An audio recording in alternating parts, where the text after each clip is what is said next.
सोचिए जरा, आसमान में उड़ती चिड़िया और सड़क पर दौड़ती कार, इनमें कॉमन क्या है? दोनों ही मोशन में हैं, यानी गति में हैं। तो आज हम इसी मोशन की भाषा को समझने वाले हैं और जानेंगे कि हमारे चारों ओर होने वाली हर हरकत को हम कैसे समझ सकते हैं और कैसे क्लासिफाई कर सकते हैं। चलिए कल्पना कीजिए आप एक अम्यूजमेंट पार्क में हैं। चारों तरफ शोर, हलचल, राइड्स चल रही हैं, लोग घूम रहे हैं। तो क्या लगता है, इस पूरे केओस को, इस हलचल को क्या हम कुछ सिंपल रूल से समझ सकते हैं? चलिए आज इस पार्क को ही अपनी लैब बनाते हैं और पता लगाते हैं। तो चलिए फिर शुरू करते हैं। मोशन की दुनिया में गोता लगाने के लिए तैयार है ना? सबसे पहले हम ये देखते हैं कि कोई चीज असल में हिलती कैसे है, मतलब उसके मूवमेंट का नेचर कैसा है। सबसे पहले आता है ट्रांसलेशनल मोशन। अब ये क्या है? बड़ा सिंपल है। जब कोई भी चीज पूरी की पूरी एक जगह से दूसरी जगह जाती है, जैसे वो बम्पर कार होती है ना, जो फर्श पर सीधी फिसलती चली जाती है, मतलब पूरी कार एक साथ आगे बढ़ रही है। और अब आता है रोटेशनल मोशन। और हाँ, ये ट्रांसलेशनल से बिल्कुल अलग है। यहाँ पर चीज कहीं जा नहीं रही, वो बस एक ही जगह पर एक फिक्स्ड पॉइंट के चारों ओर गोल गोल घूम रही है। इसका सबसे अच्छा उदाहरण है एक बड़ा सा फेरिस व्हील। वो कहीं जाता नहीं, बस अपनी ही जगह पर घूमता रहता है। तो अब तक ट्रांसलेशनल और रोटेशनल के बीच का फर्क एकदम क्रिस्टल क्लियर हो गया होगा, है ना? एक में ऑब्जेक्ट अपनी जगह बदलता है, पॉइंट ए से पॉइंट बी तक जाता है। दूसरे में वो अपनी ही जगह पर घूमता है। जरा सोचिए, अपने आसपास क्या आप इन दोनों तरह की गति का कोई और उदाहरण देख सकते हैं? अच्छा, अब कुछ ऐसे मोशंस की बात करते हैं जिनमें एक रिदम होता है जो खुद को दोहराते हैं। सबसे पहले है पीरियोडिक मोशन, मतलब कोई भी ऐसी हरकत जो एक फिक्स टाइम के बाद रिपीट हो। अब इसी का एक स्पेशल टाइप है ऑसिलेटरी मोशन। इसमें चीज आगे पीछे होती है, जैसे पार्क में वो पायरेट शिप वाली राइड होती है ना, बिल्कुल वैसे। और जब यही आगे पीछे वाली हरकत बहुत बहुत तेज हो जाए तो वो बन जाती है वाइब्रेटरी मोशन, जैसे गिटार का तार छेड़ने पर कांपता है। और अब सबसे मजेदार और क्योटिक मोशन, रैंडम मोशन। यहाँ भाई कोई रूल नहीं, कोई पैटर्न नहीं, बस फुल केओस। इसका बेस्ट एग्जाम्पल है बम्पर कार्स। कोई नहीं जानता कि अगली टक्कर किधर से होगी और कार कहाँ जाएगी। तो अभी तक हमने ये देखा कि मूवमेंट का नेचर कैसा होता है।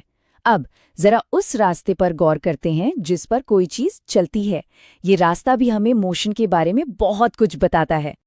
देखिए, रास्ते मोटे तौर पर दो तरह के हो सकते हैं, या तो सीधे या फिर घुमावदार। जब कोई चीज सीधी लाइन में चलती है, जैसे एक ड्रॉप टावर राइड जो सीधा नीचे आती है, उसे कहते हैं रेक्टिलिनियर मोशन। और जब रास्ता टेढ़ा मेढ़ा या कर्व्ड हो, जैसे रोलर कोस्टर का ट्विस्टिंग ट्रैक, तो वो हो गया कर्वीलिनियर मोशन। सिंपल। लेकिन सारे घुमावदार रास्ते एक जैसे नहीं होते। कर्वीलिनियर का ही एक बहुत स्पेशल केस है सर्कुलर मोशन। इसमें ऑब्जेक्ट एक परफेक्ट सर्कल में घूमता है और अपने सेंटर से हमेशा एक बराबर दूरी पर रहता है, जैसे वो बच्चों वाला हिंडोला या कैरोसेल होता है ना, बिल्कुल वैसा। अच्छा, कभी किसी रेस में दौड़े हैं? शुरू में हम एकदम तेजी से भागते हैं, पर फिर थककर धीमे हो जाते हैं, है ना? बस यही है हमारा अगला टॉपिक, स्पीड। क्या स्पीड एक जैसी रहती है या बदलती रहती है? अगर कोई चीज बराबर समय में बराबर दूरी तय करती है, मतलब उसकी स्पीड कांस्टेंट है, तो उसे कहते हैं यूनिफॉर्म मोशन। जैसे कैरोसेल एक ही धीमी रफ्तार से घूमता है। लेकिन अगर वो कभी तेज हो रही है, कभी धीमी, तो वो है नॉन यूनिफॉर्म मोशन। और इसका सबसे बढ़िया एग्जाम्पल रोलर कोस्टर, कभी एकदम तेज तो कभी बिल्कुल धीमा। चलिए अब एक लेवल और ऊपर चलते हैं। अब हम देखेंगे कि कोई भी मूवमेंट कितनी डायमेंशंस में हो सकती है। सुनने में ये थोड़ा कॉम्प्लेक्स लग सकता है, पर यकीन मानिए है बहुत आसान। सोचिए एक ड्रॉप टावर राइड के बारे में। वो बस ऊपर और नीचे एक सीधी लाइन में चलती है। ये है वन डायमेंशनल या 1D मोशन। अब सोचिए एक लॉग फ्लूम राइड। वो पानी पर एक कर्व में चलती है, एक प्लेन पर। ये हो गया 2 डायमेंशनल या 2D मोशन।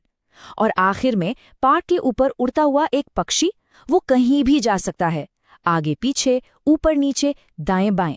ये है 3 डायमेंशनल या 3D मोशन। बस इतना ही सिंपल है। तो लीजिए, अब हमारे पास मोशन को समझने का एक पूरा टूल किट तैयार है। हमें बस ये 4 सवाल पूछने हैं मूवमेंट का नेचर कैसा है, उसका रास्ता कैसा है, उसकी स्पीड कैसी है और वो कितने डायमेंशंस में हो रहा है। और जरा देखिए ये कितना कमाल का है। एक अकेली रोलर कोस्टर की राइड में ये सब कुछ है। वो ट्रांसलेशनल है क्योंकि वो जगह बदल रही है, कर्वी लीनियर है क्योंकि उसका ट्रैक घुमावदार है, नॉन यूनिफॉर्म है क्योंकि उसकी स्पीड बदलती रहती है, और हाँ, वो 3 डायमेंशनल स्पेस में मूव करती है ना कमाल? तो अब जब ये सारे टूल्स आपके पास हैं तो जरा सोचिए, एक घूमती हुई गैलेक्सी या फिर आपके हाथ में जो ये फोन है, इसके मोशन को आप कैसे डिस्क्राइब करेंगे? जरा अपने आसपास देखिए, मोशन हर जगह है, बस उसे इस